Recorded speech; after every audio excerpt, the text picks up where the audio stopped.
पहलगाम में हुए हमले में महाराष्ट्र के भी कई लोग घायल हो गए, कुछ लोगों की मृत्यु हो गई। फिलहाल महाराष्ट्र सरकार की तरफ से युद्ध स्तर पर रेस्क्यू ऑपरेशन शुरू है। इसी पर हमारे साथ बात करने के लिए हैं बीजेपी नेता राव साहेब दानवे जी और पूर्व केंद्रीय मंत्री। सर, रेस्क्यू ऑपरेशन शुरू है, महाराष्ट्र सरकार का बड़े पैमाने पर लोगों को वहां से लाया जा रहा है। किस तरीके से शुरू है आगे और क्या कदम उठाने के विचार में है महाराष्ट्र सरकार? एक तो कल पहलगाम में जो हल्ला हुआ, उस हल्ले का पूरे भारतवासियों ने निषेध किया है। और केवल भारतवासी नहीं तो दुनिया भर के कई देशों ने मोदी जी को फोन करके हम तुम्हारे साथ खड़े हैं। और ये जो दहशतवादी हल्ला हुआ है, ये समूल नष्ट करने के लिए जो भी कोशिश आप करेंगे, जो उसके साथ हम रहेंगे, ऐसा आश्वासन दिया है। और आप जानते हैं कि जब हल्ला हुआ तो Modi ji out of country थे। वहाँ से तुरंत मोदी जी दौरा छोड़कर अपने देश में आए। और हमारे जो गृह मंत्री अमित भाई, उन्होंने भी तुरंत पहलगाम गए और रातों रात पहलगाम का दौरा करके स्थिति का जायजा लिया। और भारत सरकार की तरफ से और महाराष्ट्र सरकार की तरफ से भी जो कोई पर्यटक वहाँ है, उनको लाने के लिए सरकार ने स्पेशल फ्लाइट का इंतजाम भी किया है। और मुझे ऐसा लगता है कि आज 6:30 बजे महाराष्ट्र के जो पर्यटक है वो आज यहाँ आएंगे। 2-3 फ्लाइट भेजे हैं। तो ये रेस्क्यू ऑपरेशन जारी है। और जिन्होंने ये हादसा किया उनको, और जो कोई उनके पीछे हादसा करने वाले की जो साजिश रचने वाले, उनकी भी खोज करने वाले हैं। और मोदी जी ने अभी बिहार में बोला है कि इसकी सजा सबको भुगतना पड़ेगी। आतंकवादियों को तो भुगतना पड़ेगी, लेकिन साजिश रचने वालों को भी बख्शा नहीं जाएगा। ऐसा कड़क शब्दों में इशारा उनको दिया है।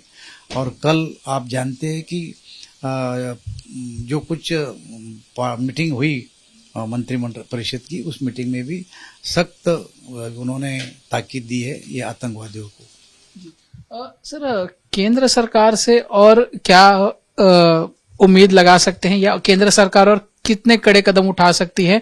जैसे कि केंद्र सरकार का भी कहना है या मानना है कि इस हमले के पीछे कहीं ना कहीं फिर से एक बार पाकिस्तान है।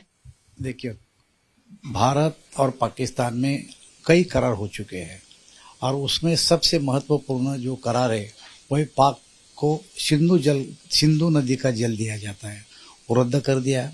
लगभग आधे पाकिस्तान को वहाँ से वाटर सप्लाई होता है, वो रद्द कर दिया। 18 वाघा बॉर्डर वो भी सील कर दिए। यहाँ पर जो पाकिस्तानी है उनको वापस जाने के लिए 48 घंटे का समय दिया है, वो जाने वाले। मुझे ऐसा लगता है कि कड़क शब्दों में इशारा पाकिस्तान के लिए दिया गया है। और आगे जैसी स्थिति आएगी वैसा भारत सरकार कदम उठाएगा। जी सर, ये तो हो गए जो एडमिनिस्ट्रेशन लेवल पे या राजनीतिक तौर पर जो प्रतिबंध भारत लगा सकता था वो। क्या सर्जिकल स्ट्राइक या इस तरीके के भी कुछ कदम, कड़े कदम और बड़े कदम भारत सरकार द्वारा उठाए जा सकते हैं? देखिए, पहले सर्जिकल स्ट्राइक भारत ने किया है। स्थिति का जायजा लेने के बाद जो भी करने की जरूरत पड़ेगी वो भारत सरकार करेंगे, इसका अंदाजा भारतवासियों को है। मुझे ऐसा लगता है कि जिस स्थिति में आज की पोजीशन है उसको निपटाने के लिए अपना जो सैन्य है वो बिल्कुल तत्पर है। सरकार भी पूरा समय ध्यान दे रही है। तो ये हुआ है, हादसा हुआ है, वो हादसे के लिए जो करने की स्थिति आएगी वो सरकार करेगी।